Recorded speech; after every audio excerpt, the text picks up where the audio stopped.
most of our young ages were spent like going to school and hanging out with our friends and stuff. You know, when we were Right. 15, I don't think he had that same luxury. His mind was all on just sports and stuff like that. He probably don't even have a I don't know if he even has a high school diploma. Maybe they make you get one, but what I'm saying is he didn't have the same kind of childhood as us, so he's later developed. He's going through a phase right now where he needs he needs to cling on to something to empower him. And we do know that he's been through a lot of trauma. You know, it's not easy, the stuff that he's been through, bro. Right. And you know, at first we used to criticize him. We say, "Hey, you should tell your dad to butt out of your business." But guess what? It turns out his wife turned out to be a real, you know, feminist. You know, that was just in it to take half his money. We don't know so that, now, Nopal. We don't know that. Go ahead. Now that we see the picture, you know, we used to jump on his dad and say, "Hey, stay out of his business." But no, they were just trying to protect him. And what does this dude do? He brings a new pack member, his wife, into his existing pack, and he kind of like gives her more of a stance than his family, instead of making her go through the hazing process and all that, which we all know that you got to kind of prove yourself in your family. You know, it's like, don't make that simp mistake of immediately giving the woman, your girl, all this power, and you know, you're more important than my whole family. No, it's like this is my family right here. They raised me. If they don't like you, then you know, you're gonna have to figure out a way for them to like you, not just, hey man, you know, that's my girl and you guys got to accept her, have her the way she is. No, it's not like that. You got to make sure that it's 50-50 on both sides, and that you're giving everybody the attention necessary. And guess what? It turns out she was just probably using them, and you know, she saw an opportunity to be a gold digger. Now she wants to take 50% of this stuff. That's not an easy thing to go through, bro. Of course the dude's going through some mental stuff. You know, that's a traumatic situation, bro. Your whole life's work, now you got to share 50% of, you got to give it all to her. Like, what's up with that, bro? He's making like $3 million. The girl's going to take half of it? Come on, man. That's, get out of here with that stuff. So the dude's going through some traumatic shit, bro. The least we could do is, try to understand the dude and and that's my opinion, dude. I think he uses this Spaniard stuff to have something to cling to, some empowerment shit. Because if you look at it closely, bro, shouts out to Food's Gone Wild. You know what I mean? If you look at it a little more closer, go to the Honduran culture for some. Initially when that country started, it was part of Mexico, Honduras and Guatemala and all that. And it's natural that they're all Mayans. We share an ancestry with them. As far as the country of Mexico, southern Mexico is all Mayan. So we share some kind of southern culture with them. But at a certain point, they want to be independent from Mexico. Them along with Guatemala and, the other guys, they want to be independent. And guess what? These dudes, when you hear about them, I know some Hondurans, bro. They do not know. They are not taught really their Mayan culture, bro. Like the Hondurans that come over here, you ask them, so what's your background? Stuff like that. They don't know their background like that.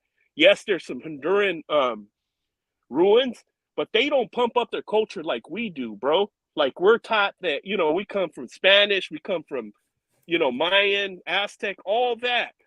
These guys are not taught their culture like that, man. And they have less things to be proud of in reality. So, if you go to Honduras, you'll see a bunch of dudes with Spanish jerseys on because they rather, back up the Spanish national teams than back up their own Honduran teams. It's just, that's the way it is, bro. So, you know what I mean? So I'm saying there's a lot of angles to what he's doing. And I just got to the point where I think it's cringe. To me, it's cringe because of the way I was brought up. It's cringe for him to do that, but I got to accept it, bro. I'm still going to root for the dude, and he's got a right to rep. And, I'm going to let Bracken and Brown talk about this racial shit because that dude, he knows a little bit, some good shit. Yes, I want to give a warm shout out to Black and Brown, who's done this fight some real service because this is a hot fight. Black and Brown, our homie, has been hyping up this fight. It's a damn good fight. Welcome, bro. We're talking about the fight in general. We're also talking about Teofimo's identity issues, man. Go wherever you want with it, brother. What's up, Chicano? That's no Paul, right? Yep. No Paul, salute to you. Chicano, salute to you guys, man. I'm glad I catch you guys on my lunch break, bro. I got like a 45-minute lunch break so I can chop it up with you guys. Bro, I'm so excited for this damn fight, man. I can't even remember the last time I was so excited for a fight like this, bro. Both fighters, I mean, I respect them. I've had my criticisms of Teofimo Lopez over the last year and a half. But at the end of the day, I don't hate the kid. I got nothing personal against the kid. He just says a little bit of outlandish shit in his interviews. So I just call him out. And then he got some fanboys that are delusional, so I call them out. But at the end of the day, bro, this dude's skill set is one of the best in the sport. And the only thing I'm worried about is his mind state. I hope it doesn't affect his performance in the ring. You guys were bringing up his divorce and what he's going through with his wife. And no, Paul was touching on it perfectly, bro. That's a tough-ass situation to go through when you're 24 years old. There's a baby involved, all this fucking money involved, all this legal shit. It's a lot to go through. So the kid has a lot on his plate. I don't know if mentally he's at his best right now. You know, I just don't know if he's at his best right now at the moment. But other than all that, I've always said that Teofimo Lopez carries the skill set to beat Tank Davis, to beat Devin Haney, to beat Ryan Garcia, and to beat Shakur Stevenson. Now, I don't know if his mind state will allow him to reach his full potential with that skill set. But if it's Teofimo Lopez, 100% focused, mind, body, soul, everything's clicking on the same, everything, all cylinders are clicking, bro, I think Teofimo Lopez is the most talented young boxer in the sport of boxing. But like Paul was talking about, the kid has out the ring issues that kind of hold him back a little bit. And I don't know if this fight, if they're going to show up or if he's put it behind him, if he's figured it all out, if he has it all situated. I don't know if he does. So that's intriguing as well. And then you look at this dude, Josh Taylor, his run at 140 has been one of the best undisputed runs I've ever seen, and especially in the four-belt era. And there's a stat that came out. ESPN put a fucking post on their Twitter. This dude's like 130, like his opponent's records is like 135-0 his last 5 fights. That's a crazy ass stat. Yeah. That tells you that the dude is taking on undefeated fighters, challenging himself fight after fight after fight. So this is nothing new for Josh Taylor. This is nothing new for him. And when we look at Teofimo, like, hey, Teofimo, like, you're stepping in uncharted waters, bro. Like, this is the first time we're going to see you take on a top dog at 140.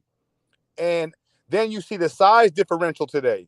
Like, Josh Taylor got a good 2.5 inches on the kid. And if you remember the last time Teofimo struggled with a tall fighter, that was the Nakatani fight. So a lot of people compare styles, this and that. To me, I think this fight compares a lot to the Nakatani fight. And on Josh Taylor's end, if you go back and watch when he fought Baranchyk, to me, this fight will mimic that style a lot for Josh Taylor. And Josh Taylor didn't run through Baranchyk. Josh Taylor struggled with Baranchyk for the first 6-7 rounds of that fight. So stylistically, I think we can compare Josh Taylor to Nakatani, and we can compare Teofimo Lopez to Baranchyk a little bit. And if you go back and look at those 2 fights, both fighters struggled. So I think we're in for a fucking barn burner, bro. I think we're in for a fight of the year candidate. I'm so damn excited. I haven't been this excited for a fight, bro, and I don't know how long. And it's organic, bro. It's natural. Because I'm not like you guys know, bro, I'm not the biggest fan of Teo, bro. I stay criticizing the kid. Yeah.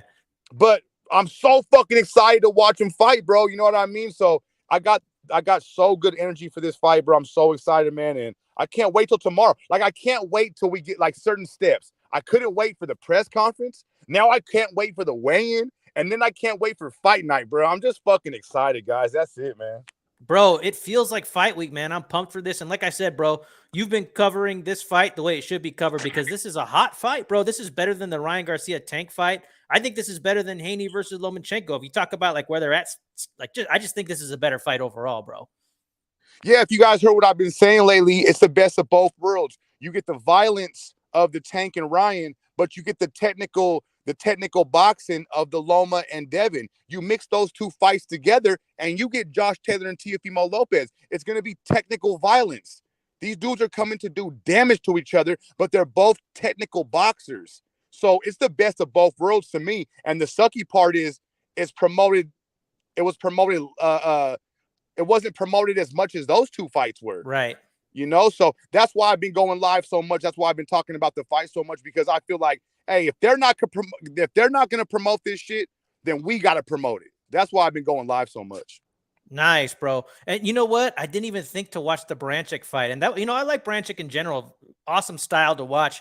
And you're right, man. That was a tough fight for Taylor in the beginning. It was a damn good fight. I think that was one of the first times I was really exposed to Taylor. I'd probably seen him previously, but that was like the one time that I was really impressed with Taylor and started watching him moving forward, bro. And the odds are still close, although Taylor's a little bit wider of a favorite. Black and Brown, I want to know, like, how do you feel about Teofimo's chances in general about like crashing the pocket? Like, what do you think he needs to do? Do you think he just needs to kind of watch that Branchik fight, or do you think he needs to crash the pocket or hope that Taylor comes in on him? Like, what do you see that Teofimo needs to do to have success in this fight? I think he needs to let Josh Taylor come to him. I think he needs to be patient. He needs to let Josh come to him, and his counters need to be on point. Rely on his athleticism, rely on his instincts, because I think he has some of the best athleticism in the game. I think he has some of the best instincts. Rely on that. Use Taylor's aggression against him. Stay home, stay in the pocket. Let Josh make a mistake, because he will. And when he makes that mistake, Teo, be ready to capitalize. And the key punch for both fighters, in my opinion, is the uppercut. I like Teo to use an uppercut on a counter uppercut, and I like Josh to get on the inside, take the fight on the inside, and hit Teo with an uppercut. So the uppercut is the key punch to me for both fighters. But you ask, the keys to Teo is staying home, staying patient, rely on your abilities, and use Taylor's aggression against him. Yes, athleticism, speed, man. I was just telling Nopal before you hopped on, man. You know what? I think Teofimo has a notable hand speed advantage, bro. And I think it's going to be a factor, dude. And I think if he starts throwing combos like he used to be able to, bro, like I think this could be very interesting, bro. And that's the perfect strategy, in my opinion. Just exactly what Black and Brown said, man. I think that's what he's going to do, because like I said, he was giving he said that he gave Rolly that exact, that strategy. He said that's the strategy you need to be successful versus Tank, and he was saying, and if you look at it, like I said earlier, that's exactly what he did versus Loma, and I think that the dude when he utilizes that strategy, against a fighter like that likes to come in or whatever, Josh Taylor, I think that's the strategy that's going to make him successful, unless they want to rob him or something of that fight, Yep. So Black and Brown, with all that being said, brother, have you made a final decision on who you're predicting for this fight? Yeah, my early prediction has been Josh Taylor, 11th round TKO. And I've been waiting to see. I thought they were going to do a face-off today, but we didn't really get a face-off. We got like a fake one. Tomorrow, once I see a face-off and I see how they look at the weigh-in, I'll give my final prediction. But I'm probably leaning towards Josh Taylor, 11th round TKO. I think it'll be a close fight after 10 rounds. It could be 5-5. And going into the 11th round, I expect Josh Taylor to pull away a little bit, like he usually does in a lot of his fights. A lot of his fights are really, really close fights until the later rounds where he makes an adjustment, and then he'll end up separating himself. And I expect him to do the same thing in this fight. So I'm leaning Josh Taylor, 51-49. I did have it 45-55, but the gap has closed. The gap has definitely closed. I think Teo's focused for this fight. I think Teo knows what he's up against, and he's not taking Josh Taylor lightly at all. So I am thinking we will see the best Teofimo Lopez we've ever seen. So I'm leaning Josh Taylor slightly, 51-49, maybe 11th round TKO. Nice. And so when you say TKO, is it would it be a mental or a physical thing? Like, what would give from Teofimo to have this TKO happen in your mind? I'm almost thinking just accumulative damage and the gas tank. I don't know if Teo has the gas tank that can take him into the championship rounds when he's taking so much damage. So I think it'll be accumulative damage by by the time the 11th comes, will be too much damage, and he won't have the gas tank to keep up. And I expect the referee to stop the fight in the 11th round. You know what? I was saying that too. Like, I don't think that Teofimo's ever been taken into the deep water. Not like this. This is a whole different thing here at 140, bro. And like you said, Taylor's the man, bro. Like, will his gas tank hold up? I mean, especially when he's taking chingazos all along the way, bro. Like, I have my doubts, bro. And that's why I have Taylor by decision. Although, like you said, bro, like if Teofimo does what he does well, I think he's got a shot. But I think he's got to clip Taylor early, bro. And hit the body some, bro. Chicano, I will not be surprised not one bit if Teo pulls this out. Right. I will not be surprised. It won't be an upset. None of that. I'm almost damn near expecting it. Yeah, like I just said, 51-49. That's a really, really close fight. I just slightly edged Taylor, but in no way, shape, or form will I be surprised if Teo pulls this out. Yes, dude. He's got all kinds of tenacity. Well, dude, I want to thank Black and Brown for coming on. Black and Brown, you got any final thoughts for us, bro? On just anything at all, bro? No, bro, just this fight, bro. I'm so fucking excited. Thank you guys for going live, letting me jump on the panel, give you guys my words real quick. Like I put a video out, and anybody listening, if you guys got friends, families that love sports, or even if they don't love sports, this is the fight that you guys should share with them. Make sure everybody in your contacts is watching the main event on Saturday night, because like they said with the with the Tank Davis Ryan Garcia fight, well, this was the fight that was supposed to bring boxing back. Well, I disagree. Like, people were let down. If you want to bring boxing back, this is the fight they need to be watching. So everybody listening, tell your friends, tell your family, tune in Saturday night to the main event. They will not be let down. Other than that, guys, man, I don't got nothing else. I appreciate you guys, man, for letting me on. Keep doing your thing, man. It's always an honor, bro. Thanks for jumping on, Black and Brown. Yeah, salute, fellas. Salute. Peace. All right. Nopal, before we get off, bro, I want to say one last thing, man. Why do you always give Teofimo's wife a bad rap, bro? Like, I want to know, like, you just assume she's like this money-hungry chick. Like, are you just assuming that? Like, what's your proof, bro? Maybe I just have a crush on her, right? But, like, I don't know, bro. Like, I feel like I need to defend her for some reason. Oh, come on, Chicano. Why are you simping for her, bro? Am I simping, bro? Like, but she looks like wifey, How old bro. let me ask you this. How old is Teofimo? 26 right now. How long do you think he's been with her? A handful of years, right? Like 4 years, something like that. Okay, so long enough to just have a baby, right? And I know she's 5 years older, right? So she's like 31, right? Oh man, that makes it worse. I didn't even know that. Well, here's the thing. You're telling me that in 5 years, you're trying to you feel entitled to half of the dude's things for future stuff too? Like, well, and I've heard nothing but bad things about her. His family don't like her. They never have. And that's a big issue, man. Well, you know, I know that the mom. Go ahead, brother. Go ahead. No, I know that the mom refused to show up to the wedding, right? Teofimo Sr. did show up, right? But in a documentary, I remember Teofimo Jr. saying about his fiance at the time, like, there's no way she could be a gold digger, because if she was a gold digger, she wouldn't be with me, because I wasn't making money like that for a while and we were together. So she's not a gold digger. Like, she got with me because she wanted to be with me.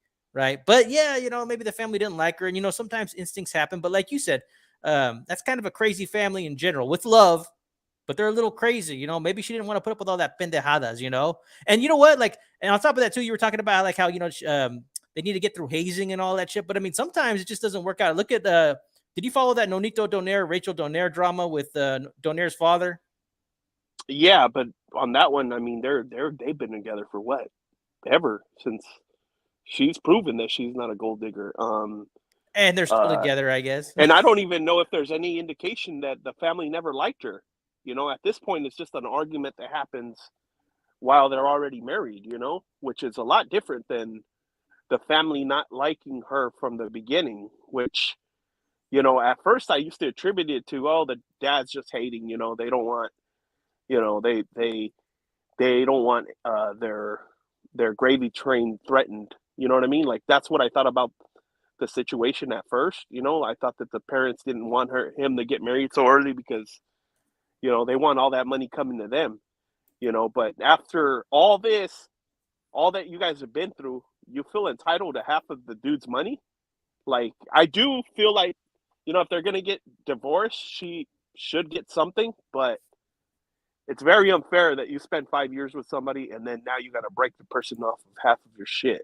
Like, I think that that's criminal, bro, for a law to exist like that makes it okay for somebody to do that to you. You know what I mean? So, I think that she hasn't. I think that she's a gold digger, bro. That's it. And as it was, let's not get too off topic, bro. As it relates to what we were talking about originally, the big scenario is the dude's going through some trauma, bro. These guys are in it for the money, and he's got to share half of his shit now with her. So, I'm gonna tell you, man, when I get in an argument with one of my friends or somebody in my family or my girl, if that shit don't get resolved quick, I'm thinking about it all the time. You know what I'm saying? Yeah. I'm thinking about shit like that all the time. How, what I did to, get into it with somebody. Was it my fault? I'm thinking that shit's dwelling on me until that shit gets resolved. Now imagine a big ass situation like this. The ones that this young man has been through. The alienation from his family when he chooses the wife over his family. The separation that it caused back then. And then when everything gets a little better, now she leaves him. Bro, that's a lot of shit to go through. And if the young man has to cling to being a Spaniard because, like I said, the Hondurans don't got too much. So it's not like us. I mean, we got multiple angles to empower ourselves with our own culture. If the dude has to go a little bit further with his heritage or whatever, and he wants to be a Spaniard, let the dude do whatever, man.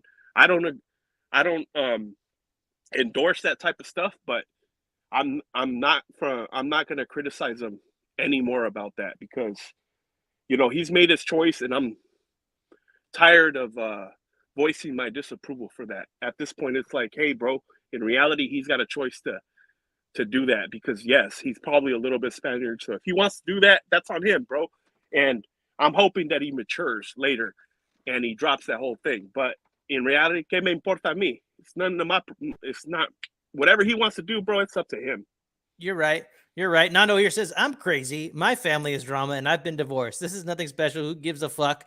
And he says that all he's thinking about is his next beer and his pedazo. Well, I'll tell you this, bro, and JC here says that the best therapy is to hit the parlor. Well, that's good therapy. Strip clubs, that's a great therapy right there. But, as far as what Nopal has to say, here's my opinion on it, okay? And I've seen crazy Hispanic families with love, okay? Sometimes it's just like this little crew, and it's like they have their own dynamics and different levels of psychology, right?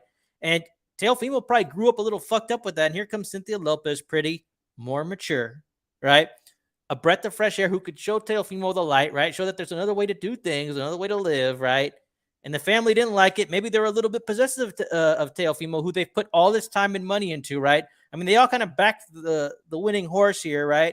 Which a lot of boxing families do, right? I mean, this is everything. And so maybe they felt that she was pulling Teofimo away. But generally speaking, you do go off and start your own family when you get married. I don't have all the pieces of the puzzle myself, right? I'm not saying I know what happened. Okay, but I just think that, this young lady, she hasn't really said much. There's a chance that maybe there's two sides to the story, Paul. That's all I'm saying. And I'd hate to see a lovely young lady like that, get so upset and not be properly represented. Well, I'll tell you this much, man. I didn't really appreciate the way she was kind of trying to clown him when he was telling her to hand him the baby. That was funky, bro. That was so that was right weird. there. It just shows you that he's not the man of the house, bro. He doesn't. She's very. You could tell she was a feminist when she pulled that bullshit. The dude's bringing in all the bread, and he wants to share that moment with his kid. Hand him over the kid, bro. Or at least make an intention to not make your man look stupid. Right. You know what I'm saying? Right. It's not like he's a threat. I'm sure he loves his son. Show a little bit of submissive side. Even though when you get home, you're going to tell him what to do. You're going to tell him what to wear, whatever. Whenever you guys get home, however you guys want to handle it. But out in public, don't clown him like that. If he asks you to do something, fucking do it, man. Because you're making the man look stupid. I know he did look like a fool, and too much time was going by. Like, are you gonna give me the baby? Not give you the baby. But also to defend Cynthia, like I do, I felt like the top rank staff was kind of like trying to get in the middle of that too. Like, no, don't. Although she should have just did it, right? Like, here, my man's told me what to do, or doesn't matter what other people are saying. I've seen tons of people with their kids in the ring during the post fight, right? So yeah, you're right. Jojo Diaz, right? And he's got less plenty. power than Teofimo. He's got less pull than him. So why is it got to be an issue here? No, you ran into a straight brick wall with a woman that thinks she knows better than you because she's older, and she feels entitled to half your money. She probably tells you what to do at home, stuff like that. So the relationship hit obviously isn't going to work. And man, Chicano, I gotta say, man, I don't like the way that you're simping, bro. Fuck that bitch. I know you're probably just doing it to trigger me, man, but no, did you think so? No, I wouldn't be that clever. I guess I'm just finding ways to forgive her, even though I don't know her. Actually, I don't even think I've ever heard her talk. I just look at her and I think she's wifey. But maybe I'm just a fool. A fool for a pretty bro, face. He man. don't even need to have a wife, man. At this point, wait till the smart thing to do, man. In his situation, is look for somebody on your level, bro. Look for somebody that's not using you for money. Look for somebody that's rich like that. Just like you. You got to find somebody at your level. That way you're not constantly thinking that they're using you for your money, man. It's just like, you got the wrong one. See, Nando here has the right idea. It says, the girl I got now is my minion. Straight from Mexicali. Tortillas calientitas. Okay, now see, now we're talking, Nando. Like, when Nopal went to Mexico about a month ago, I said, hey, go find me a wife, bro. And he didn't find a wife for either of us. But I want some lady who's ready to serve me some food to turn over whenever I want. No, I'm just kidding. I'm just kidding. I'm going a little nuts here. But I do think like a nice old school Mexican wife with some Mexican values would not be the worst thing in the world. You know what I'm saying, Nopal? Yeah, bro. There's plenty of countries to pick from. You don't even got to go to Mexico. You can bring whatever wife you want. Philippines, Africa, wherever, man. They're everywhere. You're right, brother. You're right. Okay, well, shout out to all the women out there, man. If you're listening, we have love for the females. I was trying my best to defend Cynthia Lopez, but I just came off looking like a simp. This is Nopal Boxianos and Chicano Prophet. We are out. Everybody, enjoy the fight this weekend. Peace. Peace. Damn, Chicano, that was a good one.